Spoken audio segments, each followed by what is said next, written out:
She's reclusive, a mystery. She communicates in type. A family trip was planned, with the Antarctic in sight. One day, she's gone, disappeared without a trace. It's up to her daughter, a reality to face. An enigma to solve. B was dead set. Where did you go, Bernadette? Cool. Cool? Care? Maybe. Yeah, maybe. Did you actually care? Well, no. No. I mean, I was, yeah. Well, yes and no. Yes and no. It's okay. It's Well, just when a you think conversation. when you think It's okay, Brian. when you think about it, it's like at first you just think like, who abandons their kid? But then, like you're saying, you understand it as you read it, so Yeah. to speak. But at the same time, it's like it goes both ways. Yeah. That's true, yeah. Yeah, because you have... Oh, okay. Sorry. Well, go ahead. Well, we should probably... We can transition into the Are we episode, recording you know? now? Is We this- are recording. Oh, Yeah, it okay. is. We're live. Yeah. All right. We usually, Okay. we're recording it. There you go. Excuse me, I'm dying slowly inside. It's okay. Actually, did you know that there is a scientific age where you start dying inside? Like, I think it's 25. Really? I think 25, and that's like the point where your body actually starts deteriorating. So when you have Jewish mothers like mine that use the guilt, like I'm dying inside, it's actually true. Because she's she's okay. your cells are. I think it's because your cells aren't dividing I feel bad as now. quickly. Go apologize to your Jewish mother. I should. It's funny. Well, that just makes me feel loads better now. Oh, you're welcome. We're all We're dying slowly inside. dying. Yeah, exactly. Oh, wonderful. Ugh. You know who's not dead? Who? Bernadette. Oh. Welcome. Welcome to Books as Bad as Twilight. Yeah. Yeah. Hi, everyone. Oh God, Welcome do back. we plug this stuff now or do we plug it at the end? Who knows? It's been a while. Plug it all over. Plug it all over. I guess we should introduce That our sounded guest awkward. first. I know. Before all things. You're hearing a third voice, ladies and gentlemen. Guess Yeah. who it is? Oh wait, hold on. Go ahead. It's Brian. Brian! The famous Brian. How did I get here? By car, probably. Ha! It's funny because I drove here. Boy, are your arms tired. But bump. Yeah, exactly. Well, hello. Thank you for having me here. Of course, we had to have you on the podcast. I know, Like- the only person that ever leaves us any kind of voicemails. Oh yeah, that's right. I like yeah. to leave voicemails. Good. Did you get my second one? We I think- did. Yeah, we we're- reacted to we it. did. Don't Oh, you worry. did? Oh, I Yeah. didn't hear that yet. Okay. Yeah, because we didn't edit it. Yeah, for I was people who I was don't know. driving during that time. And I think something happened while I was talking, and I was like, "Oh, somebody knocked over a garbage can." And I was like, "Oh wait, am I still on the voicemail?" Oh, anyway, That's so that's funny. reality though. So yeah. I guess so. Yeah, it is. Hang on 1 second. Okay, we're good. You good? Yeah, Are I you just wanted sure? to make sure. I sound like kind of quiet right now, so Turn let's up your just fix levels. this. On a the ones little and bit, twos, as yeah. a lot of people say. Ones and twos. Okay. This is exactly as I pictured it when I hear this stuff. Really? Yeah. Well, good. You get the real thing now. I know this is like all the awesome. awkwardness and all the awkward. Yeah, you get to see all of Danielle's facial expressions, and when she looks off into the distance to speak That's to true. people. No, when you It'll turn, be you'll hard you'll to be do speaking it, to Brian. honestly. Yeah, Yeah. because So I'll be wh- looking at you or you. when you normally do that. Where do you stare? Do you stare at? Well, the usually cat I'm on the sitting wall? over here. Yeah. Oh, okay. And usually I'll look like over there. She or, looks at like, the over there, elliptical. Or Oh, the okay. elliptical, yeah. Some people probably, a lot of people might look at ellipticals for helpful advice or Look. wisdom. You know? Yeah, they are very wise. Yeah, they definitely get you in shape, so that's Pretty wise. smooth, too. Sometimes, yeah. Well, yeah, I guess it depends, yeah. Anyways, I- what I are we wanted to doing go today? somewhere with I don't know that. what's going on. Yeah, we're talking about Where'd You Go, Bernadette, part Okay. 7. Part 7. We're finishing the book, and we have Brian here to finish it with us. so Yeah. it's going to be a fun time. Did you finish, Brian? I did finish. Wow. Like, I said What's that. the timer? And, That's so funny. frozen. Yeah, how far in are we? 4 can't- minutes. 4 minutes. Not and only I already did I made a finish second. it, I finished it a while ago, and I had to go back to it. I feel like Anywho. I was sitting here and I'm like, this joke is going to go places that I don't like. Sex, Brittany, Danielle. Yeah. Go- Wait, really? I know. Women I don't didn't usually know. explain. Okay, cool. Wow. That joke is dead now. Yeah. So we're talking about part 7 of Where'd You Go, Bernadette. Up to this point, we have had a slew of information thrown at us and recapped Recapped. You got this. Decapitated. Decap. So we've learned a lot of information. Yes. And all of our questions have been answered, right? They have. Basically. Well, basically, yeah. Yeah. And entering this last one, we are Which is called the Runaway Bunny, by the way. Runaway Bunny. It's so cute. It's really cute. I like it. So we are finally getting the perspective of Bernadette. We haven't had Bernadette's perspective this whole time, did we? Not. Only from the emails that she was writing to Yeah. the fake. Yeah. But we haven't had it in a that's while. True. That's Like- very true. We haven't had it in a long time. Yeah, but we did have it at some point. But Good yeah. observation. I forgot about that. Points for me. I Anyway. guess in Points for Brian. context for people listening, it's been a while since we've recorded. See, Every podcast goddamn magic. time. Podcast magic. It's only Yes, been that's 3 true. months for them. It's Well- 'cause when's our last episode? When was that put out? Brian, you probably know better than we do. Your last episode, I don't. Well, we did It was probably release on the Pride and Halloween. Prejudice one. We released the Adam interview. You did that, yeah. Yeah. Actual book stuff. It's been a while, It's been a but while. it's consistent for you guys. Yes, indeed it is. I probably would have just sounded totally awkward if I immediately said December 22nd, 7 Oh my p.m. god, released on that a would have Friday been evening. so funny. I'm not that kind of a. I saw it in my podcast feed at 7 p.m. Oh, so Like, funny. Oh no. Oh no, Brian. And now he knows where you live, Yeah. Danielle. Look, I Knocking might on not your live door. here. Yeah. Why isn't the podcast down? Why aren't you guys done yet? I've been waiting for my episode. Are you downstairs working on it? Do you need me to get you something to speed this up? I can go to the store. Bagels. You guys like bagels? Brian. Brian! Oh my Fetch god. me a bagel, Brian. You know what? That was such a happy accident. We just have to talk about that little meme we have right now. Oh, Real Brian. quick, the Brian Oh, meme. Yeah, because that was we got rid of that. That was the episode, the Pride and The Prejudice. lost one. Pride and episode, Prejudice. right? Yeah, because originally, because at the time I didn't recognize your last name, and so afterward we looked on Like, oh my the photo, god, somebody like that we don't know. and I was like, oh my, added us. literally like 2 minutes after we finished recording, we're looking at your profile, and I was like, oh my that's god, Brian.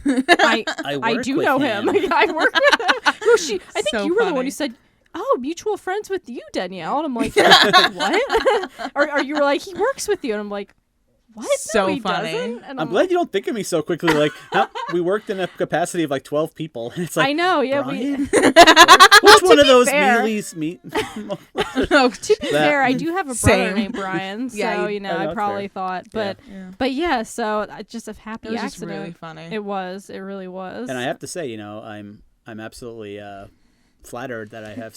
I wasn't expecting that by just liking your podcast that and you become a meme or whatever. What is Internet it? celebrity. what's the word?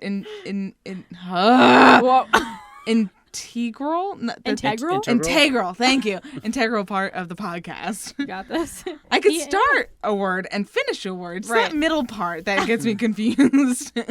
You got this. I believe in you. I was trying to speak like Phoebe Judge again today on my way here. Anyone criminal? Mm-hmm. Listen to Criminal? Yeah. Okay. She has I can't do it now because it's so far removed, but she's from North Carolina where she records, and she has this air about her, and she speaks so slowly and precise. And I was like, I can do that, but I can't because I'm a Yankee and I talk really fast and I mumble and I fucking curse all the time. So I'm the same way. I use my hands and everything. Exactly. Yeah, hands, yeah. Are you Italian and Jewish? No, just Jewish and German, I think, which kind of makes it awkward too. When you but yes, Let's talk about that. And not the book that we're here to talk about. Oh, right. My bad. Yeah, we're talking about Where'd You Go, Bernadette. You know That's what? right. I think we get distracted because this was a good book.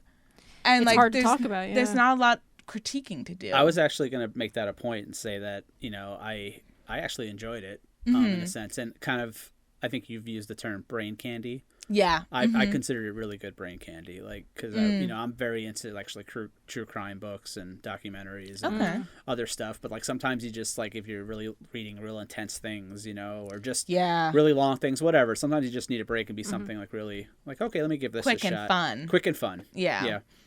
So And this did that. You know, I'm actually, don't make fun of me too much because I know you will, but I'm reading Jane Eyre right now. oh my god, so quick and fun. Yeah. Well, okay, not maybe quick, But in the same way, like it's very easily. I'm being totally serious. Like easily readable. Like, and I started because I was afraid. I like picked it up and I'm like, oh, this is daunting. And I started reading it. And I'm like, I made it through like really quickly. Of course, I'm a slow reader, so like not that quickly, but still, like I love. You read 100 books a year. I've only read 2 this year. But what I'm saying is, you're a pretty quick reader. I mean, some of those books were like American Girl books, you know. So, you know. Does that mean what? That they're shorter, or they're the American Girl books are like 40 books. I mean, 40 books. 40 books long. Little did you know, she picked up an encyclopedia. I had no idea. It's all about every single girl in America. Yeah. Actually, that'd be interesting. Oh my god. Every girl in America. Yeah. But this book is what I was getting at was that this book is so readable, but yet it's also really good. It's incredibly dense too. Yeah. And not many books can do that, especially like I don't know, like popular books these days. I find like sometimes people are like, oh, I love this book, but like it's really not that good. It's not that well written. Yeah. This is not that at all. No. Like it's really good. I was scared at the beginning though because I was reading this on my iPad, so like obviously the layout's a little different. Like pretty much at the beginning you're just seeing all this is based on is like perspectives of people through emails or whatever. I'm like, where is this going, and how am I going to keep up with who's who, and who the hell is this guy from the school? I was so nervous. scared about that. We actually talked about that in one episode. Oh yeah, that's spoiler. Yeah, spoilers for Brian. Well, no, it's already happened. Yeah, so it's never good. mind. But no, I agree with you 100% because you want them to be relevant, you know, right. and you don't think they will be, but they continue to be. Yeah, absolutely. Yeah. Well, how often is it that you read a book too, where they're writing in the perspective of like an email or a letter to someone? Not as like a full book, like consistently. Well, yeah, actually, that's true as well. You don't find that, but maybe that's because it is so difficult to pull that off, like realistically. This book, I mean, there are some times when you're like, oh yeah, that would never be in an email, but like it's easy to look past because it's so well written, and you could see that happening with their personalities. So yeah, that's what I was saying at the beginning. It was just kind of overwhelming, and I guess you kind of set it up in your head, like, oh, I'm gonna have to keep track of all these people, and there's a school function, and I don't know who the heck this guy is, and who the hell is this woman, and wait, is that the woman who was doing this, who was talking? I have to go back and say, nope, that's a neighbor. Okay, anyway. Okay. Just piece it out. But then eventually, like you said, like eventually you just, because it kind of brings you in, like, okay, I like this. Right. So. Yeah, definitely. So in part 7, we open up with B. I always say Bree. I know you do. B comes back to her school, her feeder school that she was originally part of, before she got shipped off when Bernadette went missing. So she comes back and her cubby hole is packed to the brim with projects and papers and some letters. And inside the cubby is a massive envelope that she's been waiting for. She knew this envelope was going to be there, so she runs to it. She's all excited. She rips it open, and it's a letter that her mother had sent her. Right. And if was it last one or the second to last one? Basically, when we meet up with Bernadette again in Antarctica, she said, "Didn't you get my letter?" And this is the letter she was talking about. Of course she didn't get it. She was sent off to another school. Right. Way before anticipated. If you remember, she was supposed to go off in the next year. Right. So she could finish off with her classmates. And her father, when Bernadette went missing, expedited it and shipped her off right away. Right. So that was the letter that never came and explained absolutely everything that we could have gotten. So, okay, first of all, fuck that school. If you see a letter coming in for a student that you know isn't there anymore, why aren't they sending it to the house? Yep. Yeah. Like... Well, I don't have an explanation for that one. Yeah, seriously. Is that a plot hole? I don't know if that's a plot hole or like a device to talk about, because this is a satire. I mean, it depends. Right. And that was actually going to be my question, if you thought this was a satire, and I'm glad you guys already think that it is. I guess we're jumping in. Well, I think it is, but I also think it's a mix, I'd say. I know it's a satire because that's what reviews said. It was a satire. Okay. If I had read this on my own, and I did try. I tried to pick up this book once before, and I hated it because I didn't really realize it was a satire. So I was reading all about these shallow, pedantic individuals, and I hated them. So I threw the book to the side and I didn't touch it again until. Did you literally throw it to the Yeah, side? I did. Okay. I literally throw books. I'm sorry for all your bibliophiles out there. I dare throw you. books, Just kidding. That's especially Harry Potter. When Dobby died, I chucked that book so far across the room. Did you? It's not even. I was so mad. And then when Fred died, Fred died, not George. I Come was on now. so angry. Yeah. And so I throw books very often. Fair I enough. also drop them in the shower. R.I.P. my. The Stand by Stephen King.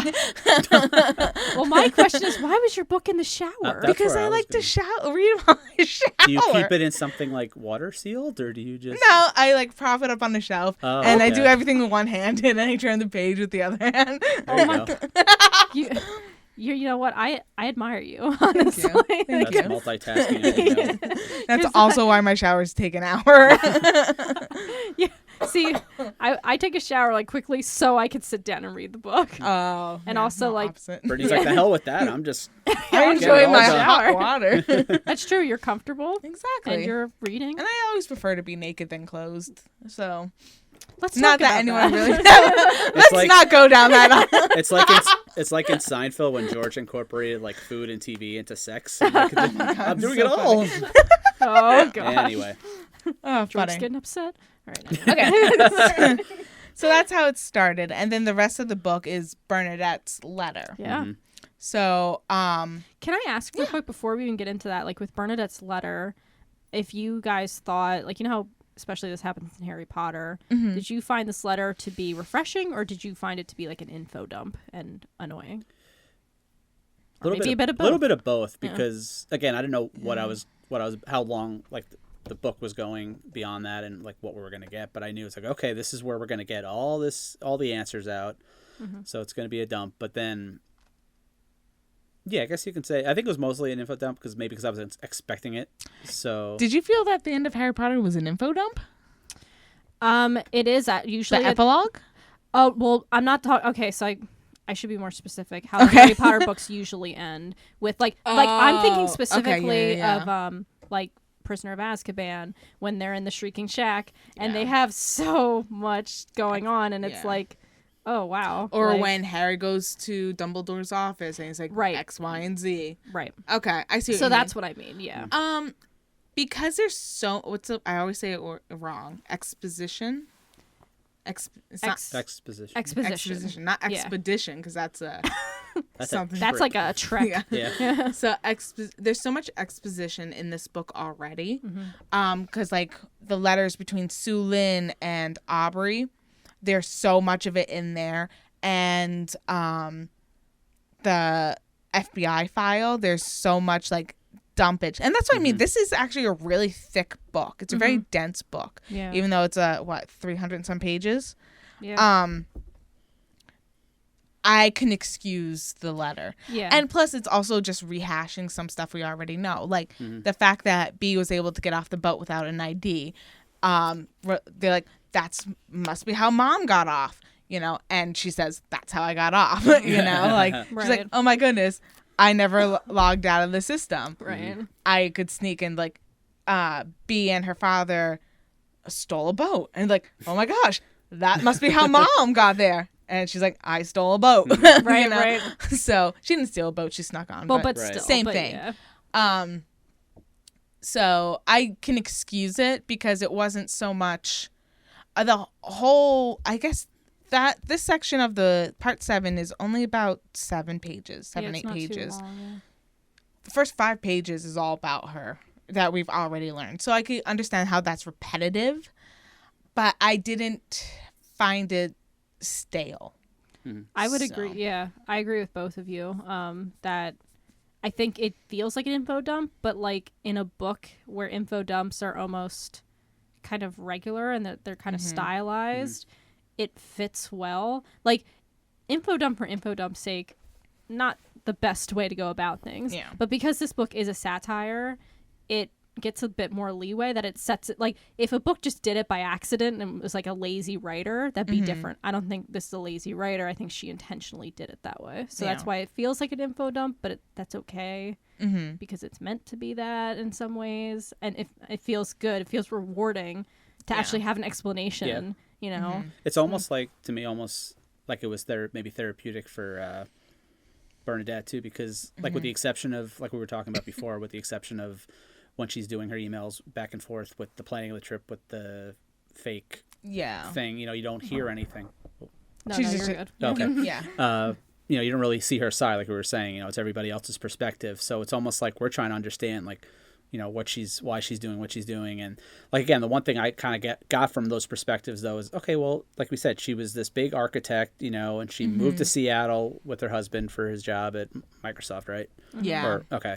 And like, it almost felt like she was just stuck, and she was stuck in all this, community that she didn't really know, and she just needed to do something. And like, I was like, I would read the book. It's like, I think that's why she's going nuts a little, because she's so contained and she always has to feel the need to create and whatever, and she's not getting that out. And so it's almost like you're like, let's let her get it out or whatever. So almost like the whole thing where her letter is almost like she's getting out. She's explaining why she did what she did and how these things happen. Lethargic, is that the word? Lethargic. Yeah, that's a good way to say it. Yeah. Lethargic. So I want to go back to what you had asked us. Do you feel that it's a satire? I think it's a satire in a way with how the book was run out, because it almost seems like it's funny when you have a letter going between these two, and then you jump to Audrey explaining the whole mess at the house. So it's kind of like, just you can picture, like, I always picture books like in a movie way, like how I can see that on screen. Right. How that's like, okay, that's sort of like total comedy, how they're going to jump, well, here's what happened, and by the way, what do they talk about? Oh, okay. Yeah. So if that makes sense, I think it has satirical element. Is that the word? It has elements satirical. of it. Yeah. But it also has a lot of heart too. So I mean. Yeah, and I was going to say, like, when I read books, typically, like, I'm really bad at catching anything but, like, reading the book, like, just straight. The comedy. Yeah, like, the comedy. Like, rarely do I cry when I read books. Rarely do I laugh out loud. I laugh out loud a lot. Well, and I wish I did, honestly, but I don't. Yeah. And so, like, when I was reading this book, like, obviously, it's definitely, like you were saying, like, has those satirical elements. For me, like, that helped me a bit to understand, like, oh, at this part, I shouldn't take it too seriously because it is a joke. But at the same time, I do think that the book uses satire to its advantage. Like, I think some books just use satire kind of in a heartless way. Yeah. Where they don't really get to any point or anything. It's just satire. There's no meat on the bone of it, really. Or anything. Like, it's no... Because satire, the definition of satire is pointing out a fundamental, like, flaw or having some sort of point and making fun of it or blowing it up greater than it is. What do you think that was in this book? Good question. Interview hat is on today. Maybe you're turning the whole satire theory on its head with that definition. By making it minuscule? Maybe. Sure. A big problem and paring it down to as small as possible. Or maybe blowing out their personalities, like... I don't know, like with Audrey and Sue Lynn. I should have asked you guys this before, so you had time to think about it. This is podcasting. Yeah, you gotta talk about it on the fly. Yeah, exactly. No, I think it's, satirical. Like, just because everything is blown up a bit, like. Literally, if you take the timeline of this and shrink it down, it's only been a couple days. Yeah. That's true. And so that's how I feel that it was satirical. To steal your word, Brian. Ours are hard for me today. So the fact that everything was sped up to a point where it's mind-boggling, I think that is part of the satire as well. Yeah. So, I just wanted to see what your opinion on that was. I'll have to think. If I come up with anything else, I'll say it, but... That's ironic. Sorry. Yeah. No, go ahead. That's ironic, too, that they got a movie coming out on this. And, you always, with books going into movies, they really always scrunch down the time for whatever reason. I imagine what they're going to do with that in terms of, like... That's very true. This book is going to be really cool to see on the screen. Are we going to do that? I think Cate Blanchett's playing Bernadette. But it's funny, too, because do you know the actress Emma Thompson? Yes. She was in, we just recently saw her in... The Disney movie that Beauty and the Beast. No, well, that too. Emma Watson, not Emma Thompson. Well, she was in it too, though. Saving Mr. Banks. Yes. Oh, and that's an incredible. That that character, the way she represented that character, that's how I pictured her in. Really? And not so much the age wise, but just Right. like that kind of like very Interesting. like almost like she's not she's like just so like screaming together, like nothing around her is really acceptable. At least like the way she was in the beginning of the movie. Right. Like, I just had that picture. Yeah, that's actually really interesting. That That's just what I do. Like I always like a lot of times when I read books, I visualize the characters as I've seen them in movies or whatever. I do that too. Not all the time, but it depends on the character, and I'll do that as well. And by the way, that's a great movie, Saving Mr. Banks. It was good. You should totally see it. It's on Netflix. I want to watch. It just came out on Netflix. Christopher Robin. That's I'm on really- Netflix too. I'm yeah, really that's excited right. to watch that. Yeah. But Kevin and I have to watch it together because he's gonna cry, Aw. and I don't have that much of a connection with Winnie the Pooh. I just think it looks cute, and I want to watch it. So I have to watch Incredibles too. That's what I have to watch. you haven't seen that yet? It's okay. It is a lot more heavy than you would anticipate because, like, yeah, you have the basic concept of them being supers and them being outlawed and stuff, but pay attention to the mannerisms of the father. Okay. Did you watch Incredibles too? Not yet. Pay attention. Because Okay. And Brittany is serious because for the record, she's putting her finger up, like in very I'm wagging. wagging the finger. Oh God, I want to tell you guys about it. No, Okay. no. I know.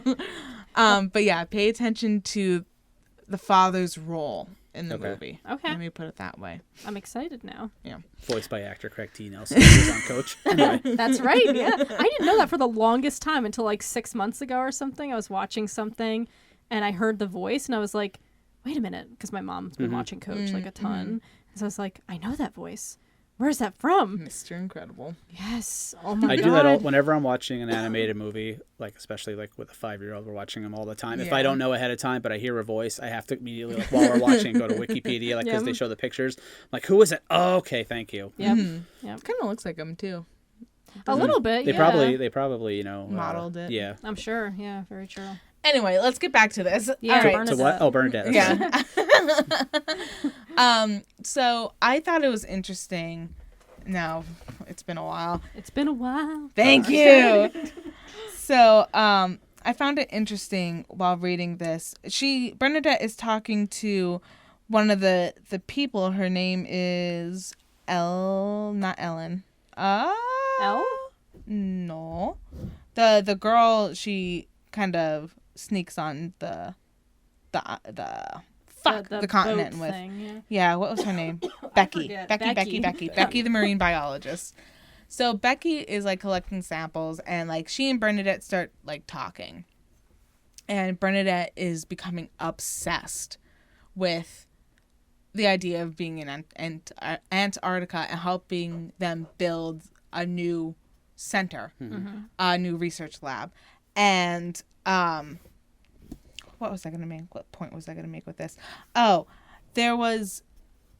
Bernadette had gone kayaking by herself, and that's when she became absolutely obsessed with the glaciers and icebergs that she was seeing. The fact that there's like shipwrecks have seen them and polished the sides of these glaciers and all that type of stuff. She became very enamored with the idea of being on ice and being able to start fresh, essentially, is what she's looking for.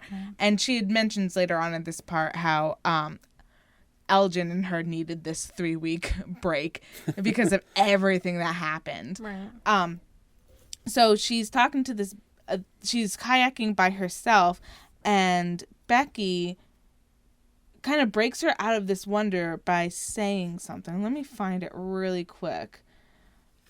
Brittany's our expert right now. Can you hold this for 1 second? Sure, I'll do that. This all will be cut. So while she's looking for that, Yes. what do you think of the weather getting warmer outside, Brian? Is it really though? It I mean, keeps look, changing. it's teasing us. It is teasing us. Because I went out today hoping it would be like in the 50s. It was supposed to be in the 60s, I thought, Yeah. and then I came out and it was raining after It was, work. yeah, it was raining. It was What the miserable. hell? It was cold. Like, I mean, it was okay. I didn't have to wear a jacket, but you know, Yeah, what the hell? Like, I don't like it. Where's the sun? It's hiding. Yeah, I hate it. But they say it's supposed to come back Sunday, so you know. I always say that I should have been a meteorologist. Really? Because as long you go on there and you make predictions, and sometimes you're wrong, sometimes you're right. If you're right, if you're right, you're welcome, people. If you're not, well, that's the weather. Mother Nature changes. Yeah, exactly. Good Maybe my point. money. And now back to the show, folks. So she is kayaking, and she's talking about the icebergs, and the effect was like heroin, I think, and I wanted to stretch it out as long as possible. She's talking about the wonder of the ice, and the feeling of sadness that comes with it. Even the simplest human interaction would send me crashing back to earthly thoughts. So I was the first one out in the morning and the last one back. I only went kayaking and never stepped foot on the white continent proper. I kept my head down, stayed in my room and slept, but mainly I was. No heart racing, no flying thoughts. At some point, I was paddling on the water, and a voice popped out of nowhere. "Hello," it said. "Are you here to help?" And that's when she meets Becky, who's taking water samples. So later on in the book, she talks about Antarctica in itself. When she first decided to take this trip, she had met someone in the airport and said, people don't go to Antarctica. They are called to Antarctica. So as she was standing there, she felt when she got her calling and she was going to do all of this for free, all this work on this new research lab. She's like, "Hello, are you here to help?" And she reiterates that line. And I found that very interesting because there's a lot of callbacks throughout this book from one to another, like how Elgin talks about all of her great things and Saint Bernadette and knocking down each one of those miracles. And the callback to everything is just so symbolic and actually really quite amazing because the writer of this, Maria Sample, callbacks you do a lot in comedy. And it's just to make everything relative. And great writers are able to do that. And she wrote for Ellen and Arrested Development, which are both comedies. So the callback aspect of all of her writing is really interesting, in my opinion. So I agree. And especially like good books do that. Like they put something in your brain and it might not seem that important, or maybe it is important, but it just, you don't know it's going to come back. It's almost like if you're a dog and they're giving you a treat and rewarding you, like, okay, make sure you do this. Like, I don't know, like go outside or ring the bell if you have to go to the bathroom, and the dog rings the bell and it's like, oh, you got it. Like, it's kind of like that kind of rewarding feeling that, oh, so this does matter. Like, this is like neat to see again, like a good writer can do that. She's definitely a good writer. Yeah. And I'm glad you actually caught that. And a good writer doesn't make you feel dumb for not seeing it. Exactly. Yeah. Yeah, exactly. They don't make it obvious. Insult your intelligence just by being, right. Yeah. Very true. So it's not like hidden in the way that if you don't get it, you don't feel excluded, but it's not dumb that you go like, ugh. And unfortunately, it's hard. Yeah, it is hard. And sometimes, unfortunately, you have a really good book and really good story, and unfortunately, it does fall to this, trap of not really putting it out there for you, kind of important information, or not calling something back where it should have. It's a trap that you fall into. And she was able to do that nicely without, like you said, making you feel dumb. What other notes you got there, Brian? Literally just like worded notes, like I was jumping around. I have notes, by the way. I see list story. What's that? It says, "Is it satire?" Oh, is it satire? That's You're reading it upside down. It looks like list story. That's amazing. See, look, I want you to see. A little bit. It does, actually. yeah. List the story. That should be like a code thing now. List the story. Ooh. I just had little things like, about Bernadette. She's eccentric. She's an artist. She has the need to create, and the conflicts all around, just doesn't let her. And like you're saying, I think this whole experience in Antarctica was giving her like this blank canvas to reimagine her, like reinvent herself, like you said. And it's a very kind of man versus man story, like, or woman versus woman, meaning like, or versus herself, I should say. Yeah. Because through the whole book, like, she is struggling like with her own demons, like with her own mental health issues, and she's able, I think she is the one who's standing in her way, and it was something like this that she needed to wake her up. You know, she was standing in her own way. Yeah, and that's so beautiful. It's also because she made that promise to whatever higher being. Do you remember that part? Remind me. She lost a child. Yes. Okay. And she's like, B was about to die. I was gonna say B had her own issues. Right. And so she was making a deal. I was gonna say a deal with the devil, kind of. If you think about it, she made a deal with the devil, and the devil made her insane. So she made a deal to let her daughter live, and she'd never create again. And so that was the cost of it, was her own sanity. That she felt that she had to do that in the first place, you know? So we spoke about this off recording, and I wanted to bring it up again. So she has to take this psych eval to essentially be let onto the island to help the researchers build what they need to build. Go ahead. Well, I was just going to say what you're about to talk about also feeds into what we were just saying about how it's like playing like all the faults that she thought she had. Exactly. Or what her strengths are. Okay, I'm sorry. Go 100%. Yeah. So that's why I was looping it back in. So here the more relevant was the cover sheet. There's a bunch of shit questions on there, like true or false. I line up all my shoes according to color. If I find them out of order, I will turn violent. That's really funny. So this paragraph goes, more relevant was the cover sheet, which set forth the psychological profile of candidates best suited to withstand extreme conditions at the South Pole. They are individuals with blasé attitudes and antisocial tendencies, people who, quote, feel comfortable spending a lot of time alone in small rooms, quote, don't feel the need to go outside or exercise, and the kicker, quote, can go long stretches without showering. Those are the exact, like, I remember distinctly in the beginning of this book, she's like, oh, I forgot the shower. You know, like, and she obviously is incredibly antisocial. She hates people. She hates people. She hates people. How her what is that called? It's not a she shack. Instead of a man cave. Oh, I don't know. I actually don't know. I know what you're getting at. Yeah. Like, I don't remember what it was called. This is like, wait a minute. You're like, yeah, and then you're just like, wait for it. Tell me. I thought I was the only one who noticed that, but then Atrium? That's what she was, but I forget the lingo of like a her space. Oh. I know there is one, but I don't know. I'm so sorry, Brian. Oh, you're good. It's like leaned in so aggressively. I said I think. I don't know. That was amazing, though. I'm not gonna call it a she shack then. Okay. She shack. So her own she shack was like the trailer, which is a small confined place, and that's where she went to escape, which is kind of funny because usually when people look to escape, they want to be free, and she feels more comfortable confined. So, that's escaping for some people. It's just like the isolation and just like, you know. I hate that. Yeah. I don't know if you could tell this or not, Brian, but I'm a socialite. I know. I get it. I see it.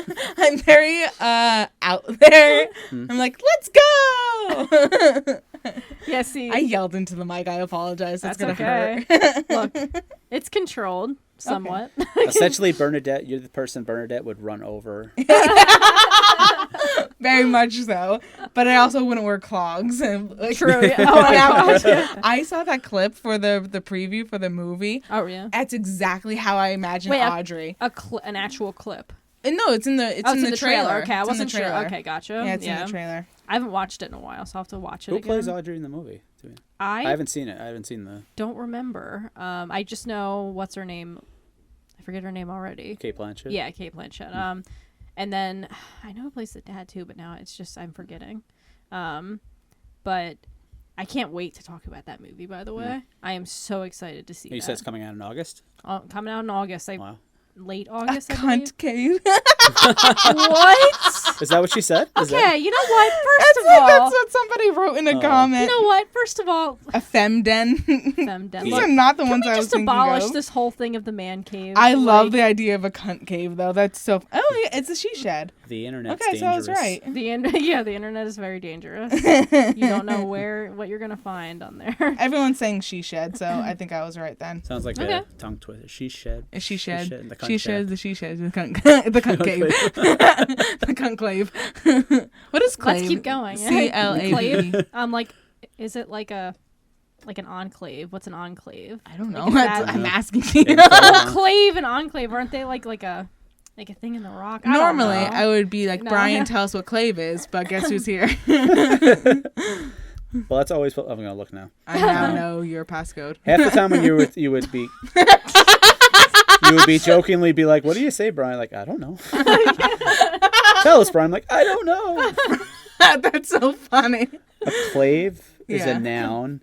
The beat has a hint of Caribbean clave. What? What? Is it music? Archaic past of cleave. Oh. Okay. Oh. So, like to oh. cleave something, like cut something? You claved her? Or... Claved her. Claved her. That's fun to think about. Oh, boy. Anyway. So, that book. was a I'm good so happy amount. there's other people in this world that go off the rails like I do. Oh, my gosh. We go off the rails a ton, but One- it's the best. The one time in Elixir, was that the last episode that you posted with us talking about the camera? The camera and the hot dogs. Yeah, the yeah, camera I did and hot post that. Yeah. So Tatiana was over, Yeah. and we were recording an episode. We were recording for 4 hours. Oh my goodness. Sucked. Literally half of it was useless. I was getting so mad. We were and mad. We were mad. Yeah. we were biting Was each that other's that head. episode? Yes, that It was. was. That. Yes. Yeah, it was that episode. We went like to really high points where we were like laughing together, and then really low points like We were so tired. the tension. Uh-huh. Oh my god. I was like, all right, I- guys, we have to keep going because I Yeah. need to go home and I'm getting pissed. I actually have, I don't see. I think you edited that episode. The one I edited. I did. Okay. I did edit that one. The one I edited, I basically like when I got to the point where I started getting to be a bitch, I was like, no, I like quickly cut it off and I didn't listen. I didn't want to hear. Not touching that. I didn't want to hear. I We didn't got want to relive so it angry with each other. because we were recording so long, and I think at that point, Oh my we were God. just kind of. It was a mix because like. It wasn't even a big deal. It was just like It was whether or not checkers was Right. a good symbolism. not checkers. What was it? It was backgammon or Othello. what's the other one? I Chess? forget what. No, No, not chess, because she was making the argument for chess. You have a row and you have pegs and you play with cards and you go around the track. Not I backgammon. don't even know what it's called. Starts with a actually. B. Bandersnatch. No, that's wrong.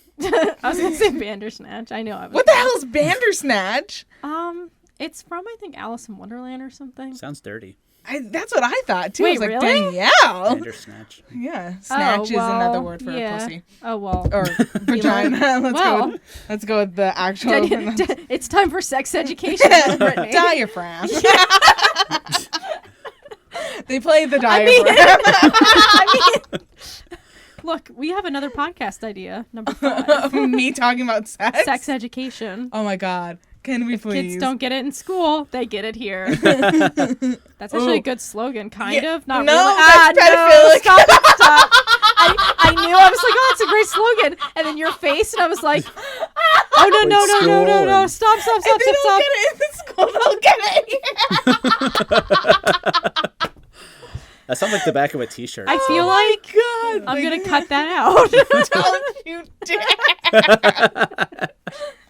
If you Oh, say am I so. editing this one or are you editing? It's 7. So fuck, that's no, you. it's 8. Yeah, it's me. Yeah, it'll be No, you. it's you. I don't think I'm it's gonna- odds. I'll I'm keep wanting- it in. Look, Yes. I don't mind humiliating myself. It's fine. It's a great slogan. I just don't yeah, leave if in you my bitchy drive moments. a white van with blacked out stop. windows. That's the only time I threw a book. When I read At a white I van. was going to say, wait a minute. No. Leave those kids alone. Throw the book. No, I read a book on a guy. It's a fictional book. It's called The Collector. I told you Oh, about yeah, this. you Where the told me guy about this one. he follows this girl and he ends up kidnapping Holy her, and he shit. has a white van. And I don't want to spoil the end, so I won't say it. But the ending, just like I was so upset that that's the first time I ever through the book. I wanted to throw it away. I didn't, but I wanted to. I never wanted to look at it again. Ironically, I'd sometimes. like to revisit it at some point. Which, all those feelings are let's get drunk and read it and get mad. Okay. Yeah. I mean, I probably won't get drunk, but I'll get as drunk as I could. Like, hey, one drink. Hey. I was listening to all that, but I'm also like laughing now because I'm picturing like, now all those school assemblies where they teach about strangers and white fans. Now what do we do, kids? Throw a book at them. He's so true. He'll be so confused. Throw literature at them. Read a book. Educate yourself. Okay. So that goes all the way until to the third to the last page. Is basically how her explaining everything, and now she has to get her wisdom teeth taken out. So now she's getting ready to get her wisdom teeth out, and she gets very sentimental. And this is when she's no longer talking about how she got where she was, but her relationship with B. Mm-hmm. So this is another perspective switch because we now understand everything that happened. And in the second paragraph it says B don't hate dad. And that's actually incredibly emotional, I think, because she goes on to explain that she cannot live without Elgin. And he obviously can live without her. He'll just fuck his secretary. But this is before she knew how much it affected Elgin. Right. So the fact that Bernadette has this emotion that she still wants to be with her husband, knowing he cheated on her and knowing that he fucked up super bad, but she still wants to be there without knowing his perspective is actually really sweet and humbling. I think, because the last time she saw Elgin, he was yelling at her, calling her crazy, wanting to put her in the mental institution. Exactly. Yeah. All this stuff was going on, and that was the last image she had of her husband before she disappeared. And she's still like, that's my husband. I wonder if, and I could just be, throwing crazy stuff out, but like with her escaping through the window with the help of Audrey, right? It was Audrey. Yeah, it was Audrey. Yep. I wonder if that sort of like, because she hated Audrey, I wonder if that maybe put some good faith into her, possibly, like when she was escaping. I could be reading a little bit too much into it, but just thinking about like having somebody be redeemed who was once very negative, perhaps like that helped her. I don't think the book ever addresses that, but it's kind of interesting to think about. That's how I thought of it in a way, because again, like the whole neighbor relationship that they were having up since the beginning with back and forth, and then suddenly she appears and she helps her out of the situation. You see that in life too sometimes, and people just come to you you never know when someone really needs help, and like whatever the situation is, and that other person could be a total stranger, or it could be someone who had another type of effect on you, and that can just open up a door of feelings or just perspective on other things. Right. Yeah, for sure. Yes, I wonder maybe like that could have an effect. It's very possible. Yeah, but I don't know if there's enough evidence in the book to not justify, but yeah, say that was the author's intent. Right, exactly. It's just like, so I am. It leaves you there for the interpretation. Exactly. Like it can which be. I love. But but I don't think. But I see what you're saying. Yeah. But I do like that, the whole redemption arc that we get. But are you going to leave that redemption to Sue Lin then? Whew.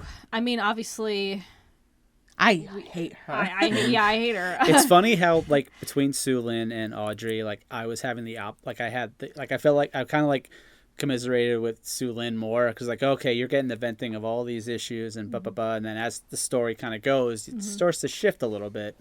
Once Audrey kind of like admits her faults and like she lied about the running over her foot and blah blah blah, and the mudslide. It's just like, okay. I mean, but even then, a little bit before that, it's just, okay, yeah, you're both nuts.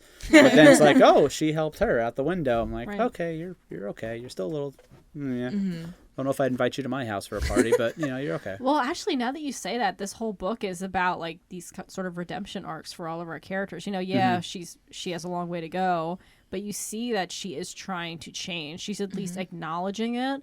And I think that's a lot of what this book is people coming to terms with things, like saying things out loud, acknowledging it. And that makes it more, like, I think, realistic, because not everyone's going to have the same arc, and get it, like you're saying, is a long way to go. You know, a lot of times in TV or movies or books, you know, sometimes it's like, okay, here's my arc, here's where I start, and I end. Okay, you've come full circle. No one goes full circle, especially in the same group of a community at the same time. So it's realistic in that way. Yeah, very true. So I want to piggyback on both the idea of arches. You see arches in this, obviously, from every single character. Who do you think had the longest arch and the shortest, like, amount of time? I feel the person whose arch started from the beginning to end. The obvious answer would be Bernadette, but I think it was B who had the longest arch and the shortest arch, the quickest turnaround from one perspective to another, and then honestly back again was Elgin. Yeah. I feel that because, like, B, hers arch was incredibly subtle, and you don't really start seeing it until she has that religious experience, and with her friend when they went to go see the Rockettes and everything, and that's when you start really seeing her arch take place. So it's a very long one. And then Elgin, obviously, you are introduced to him as such a sweet man. And then he turns into such a, like, I don't know. Yeah, I don't know the word. I don't They know. didn't really flesh out his character a lot in the sense of, I guess, from his perspective. Because, like you're saying, in the beginning, he just seemed like he's the dad, you know, he's working hard at he's doing all this work, he's provider, right? He's not really home with this stuff. It's like, look, I'm doing the best I can financially. I want to help, but then, like he's saying, he's only getting things from other people. It's like, you know, your wife's nuts. She did this and that and that. It's like, I just have to, you know. And he trusted them right away. Yeah, that was weird. Yeah, but I mean, the FBI thing is one thing with all the emails, and but yeah. Yeah, well, I was gonna say too. What I like about this book as well, about how you talk about, like, with B, for example, like, obviously Bernadette is our main focus, but what this book takes to heart is that every character is worthwhile that it introduces. Because some books introduce a character and they don't really have a story. They're just there to serve the main character. Are you ready? Yeah. The first 12 dwarfs of fucking The Hobbit, when they all come in. Yeah. into Bilbo's house. Look, I only got 30 pages through The Hobbit. Sorry. I read the whole thing. Yeah, but you're right. I mean, just these.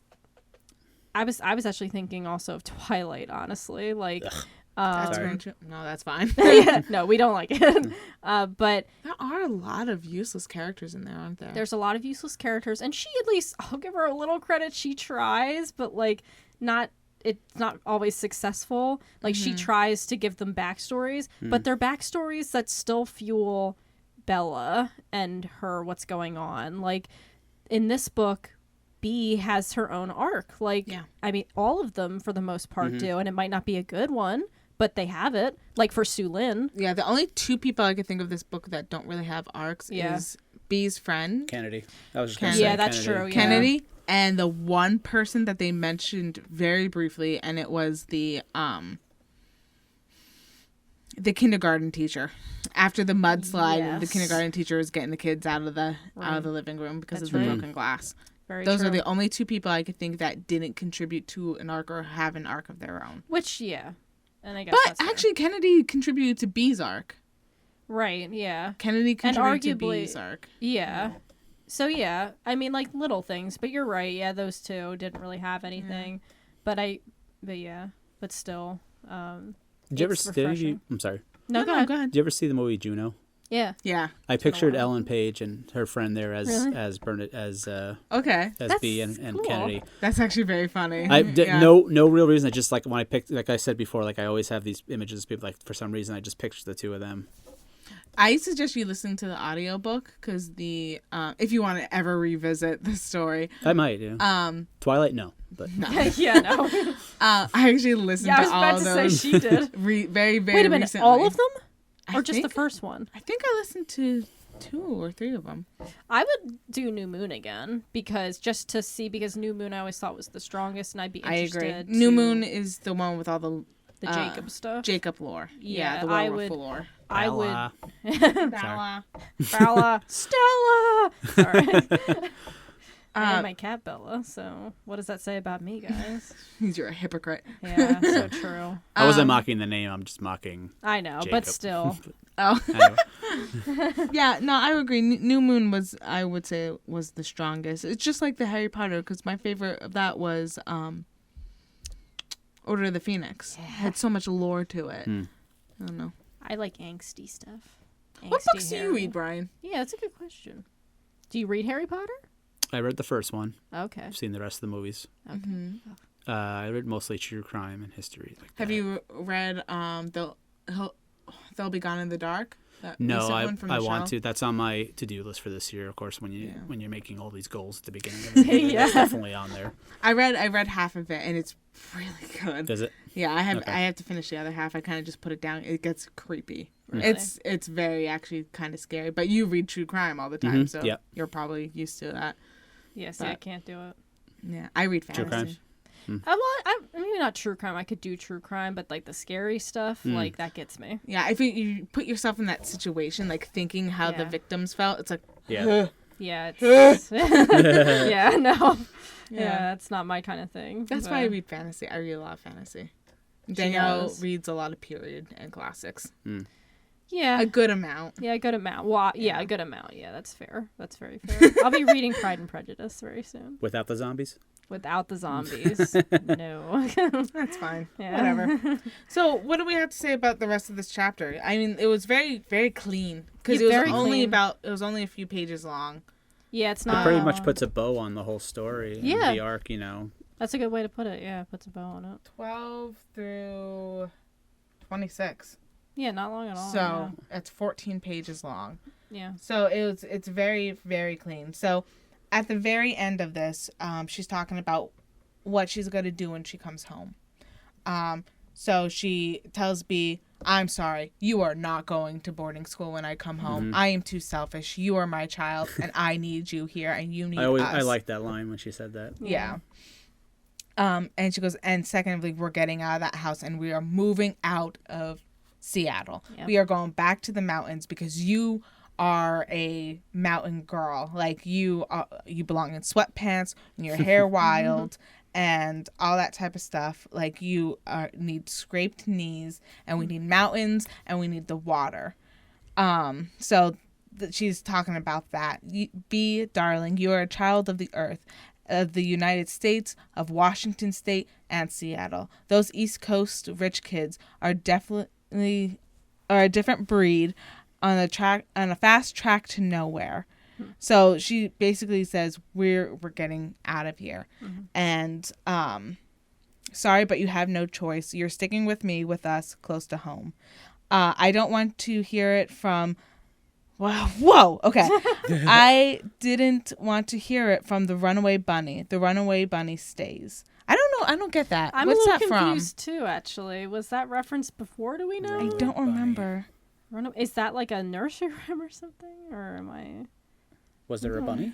I don't think there was an actual bunny. I'm right? gonna look. Yeah, let's that. look this up. Everyone, get your phones out. Let's see who gets Let's it see who can fast. find it first. While we're Googling in our Google machines, what are you people doing out there? Do you have any advertisers? Oh, yeah. Yes, I mean, we do. yes. Say, Yeah. what was the last time you went to Wawa? Go to Wawa today. It's Right better on. than 7-Eleven. That's so funny. Do you guess? They got it. It's I a could picture go. book. Okay. Wawa? Yes. Oh, Runaway If you Bunny. run away, I will run after you. Oh, the plot deals with a small bunny who wants to run away. His mother, however, tells him that if you run away, I will run after you. Aw, Aw. symbolism. So her Does mom's saying, "You're not gonna be a runaway bunny. You're staying right goddamn here beside me." That's adorable. I was gonna say get in my pouch, but that's a kangaroo. But anyway, Close. I mean, kind of. They have the ears. If your kid's gonna get it in school, you can get it here. Get it in my pouch. Don't ruin that. Look, it's a reoccurring saying. Woo! Oh, I have to tell a story real quick. Okay, Oh, boy. So Tatiana's getting married in a few weeks, and so she came here for some music stuff. We were burning some CDs. Were you able to figure it out? We were, but it was Good. funny because so she wants to play the song "All You Need Is Love," walk down the aisle, but we were looking at other versions of it. We were like on SoundCloud going around, and we found this actually really cool version, and it was like a remix, like a cover remix of the song. So we're listening to it, and it's really nice. It's kind of like a lo-fi kind of sounding song. Mm-hmm. And then it gets to the end of like the "All You Need Is Love, love, love is all you need," and it starts getting more like kind of like clubby sounding. And so we're like looking at each other like, where is this going? And then it starts going, whir, whir, whir, whir, and then this guy in the background just goes, woo. And we started dying. She should totally use that. She wanted to. Her mom's not gonna let her. Oh no! We're just using the standard "All You Need Is Love." I mean, well, she was gonna cut it off around that point, so that's why Right. we could still have used it. Mhm. But we had to like kind of fade it out, and the guy was going whoop. We're like, all right. It's just, oh my god. I had to pull that mic away quick. I was like, You're trained now, you know. I know, I don't want to blow out your ears. You're good at your job. No, I'm not. Well, fine. That's debatable. Job. All right. But yeah, that pretty much brings it to the Yeah. end. That's it. Wow, where'd you go, Bernadette?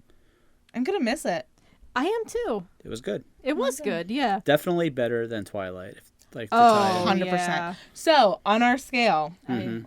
for you, Yes. because we're going to do another tie-up episode with Tatiana. She read it as well. 1 being hot garbage.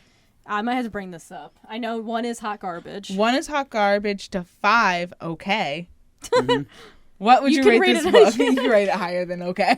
I was gonna say if that's the scale, it would definitely be a 5. But I honestly think it was at least a 7 or an 8 if you're Yeah. going 1 to 10, Mhm. because it's harmless but it's also good. Mm-hmm. You know, it has a lot of different elements to it, and like I said at the beginning, you're kind of like, what's happening? And then it brings you in, and there's like again all these arcs that are going on, and like the writer, whether they chose it intentionally or not, like subtly like.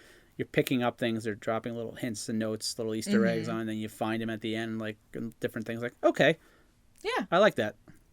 So, I wish I could find the rating system, but I'm having It was difficulty. hot garbage, lukewarm Yeah. garbage, Oh, as good yeah. as Twilight, something, brain candy, and You then got okay. it. You got it. Boom. Girl There you up go. top. Memory. Boom. No memory.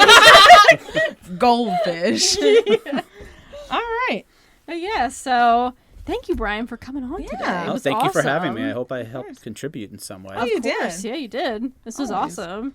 But yeah, we had the famous Brian come on, so if you want any autographs, let us know. And we'll get it from him. We have connections. Oh my god. I brought a stack of my Yeah. my What- headshots. headshots, Yeah. Headshots, so I'll sign them all. Can you tell we're from the Philly area? We don't even know what the fuck a headshot is. I actually. Well, I'm from New York originally. Headshots is something Oh, are different. you? Okay, well, you Headshots, should yeah. know what headshots are. Yes. Oh, headshots are something different. Funny. Oh, yeah. Awful, but funny. Yes. But yeah, so that wraps up our episode. Anything else you want to say before we go? I mean, other than our social media stuff. They're not even relevant anymore. I know. Our social media is changing. At this point, we will have an episode out. You'll know what's going on. Hey, But, so Things if you are changing. Things are Exactly. changing. Yeah. if you want to get on Danielle's other podcast, Level Story, I'm going to plug this. Get in contact with her. She talks mostly about video games and the cool things that happen in it. Yeah. She usually follows a script, correct? Not on the podcast. Not no. on the podcast. Is podcast. pretty open ended because so it's like based on the magazine. The magazine's the more structured thing. The Yeah. podcast kind of it's about story, but we can talk about other things too. Yeah. So So get in contact with her if you are a gamer or you just love the story that are built within anything that is not a book. That's what I'm going to say for you because video games expand a lot of things. yeah. So definitely get in contact with her if you want to talk video games. If you want to talk drinks, get in contact with me. I am my podcast that we're spinning off of from BaBaT is what What is we don't have a title yet. No, not the drunk. The drunk one's just gonna be a segment within it. Oh, Lost in a Book. Yeah, Lost in a Book. So Lost in a Book, kind of in reference to our very first season. Yeah. Kind of also a paper I did my freshman year in college, where how books impact you as a person and in your life. So tell me what your favorite book is. I'll read it and then we'll talk about it, maybe with some drinks. Also, if you are a creative writer and you want to get your shit out there, read very poorly by me, let me know. That was funny. You said if you have a run. Yeah, that's what yeah, exactly. Run very poorly by me. That is a perfect example of what you're gonna get with my drunken. Brittany, I want to show you this.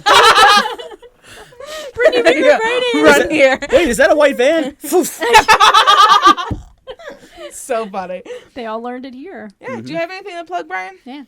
Oh gosh, I don't know. I don't have any of these things yet. I guess can I plug my friend's other podcast Yeah, I of was course on? you can. My friend Dustin has an awesome podcast. Dustin. It's called At Home Dad Podcast.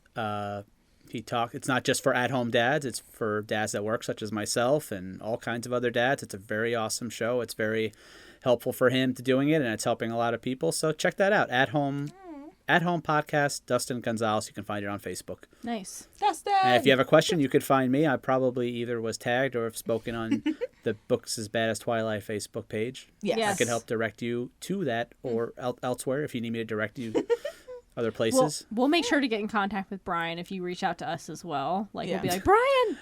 I don't expect anyone needing anything from me, but hey, We're I'm an open book. So We're just going to yell your name and you'll hear us. yes, I'm gonna be getting in my car from work next week, and someone across the street is gonna be like, Brian. I'm like, oh, Wouldn't that be funny if I like drove by the work? in a white van. I throw the book at you. I don't have a white van. Damn it! Oh, what's the kid? If you didn't get it in school, you'll get it here. It's gonna be written on the van. That's a lot of time and effort. That'll be an Get in the awesome pouch. advertising for your podcast. Get a white van, and each side could have like a different It'll podcast. actually be a mobile library, so you open it Yes. and there's books. And drinks. Fuck yeah. Yeah! Giving those to the high schoolers. Yeah. Pull Don't up drink right and in front of a drive, food truck at a food truck at one of those like little league games. And Like, oh my god. It's Hey, for the kids. parents. Hey. Are you bored watching your kid play shitty baseball? It's funny that we're like Here's a talking book about and a drink. It's funny we're talking about this because when I was like 15, I came up with an idea at my brother's basketball games to have parents like drop their kids off and like, you know, babysit them basically, and we would do fun activities. And it's just funny that we're talking about this now, except like it's like, hey adult parents, version. like want some drinks? I'm like, whoa, so different. How I far think it's we've worth come. like, hey, if you have a white van, do you want me to watch your kid while you go shopping in the store? I have a van outside. It's debatable whether or not a lot of parents would do that. I have a feeling some would. Here you go. Here's I my mean, kid. yeah. Anyways, man. so what are we doing? Are you leaving? All right. Goodbye, you shitheads.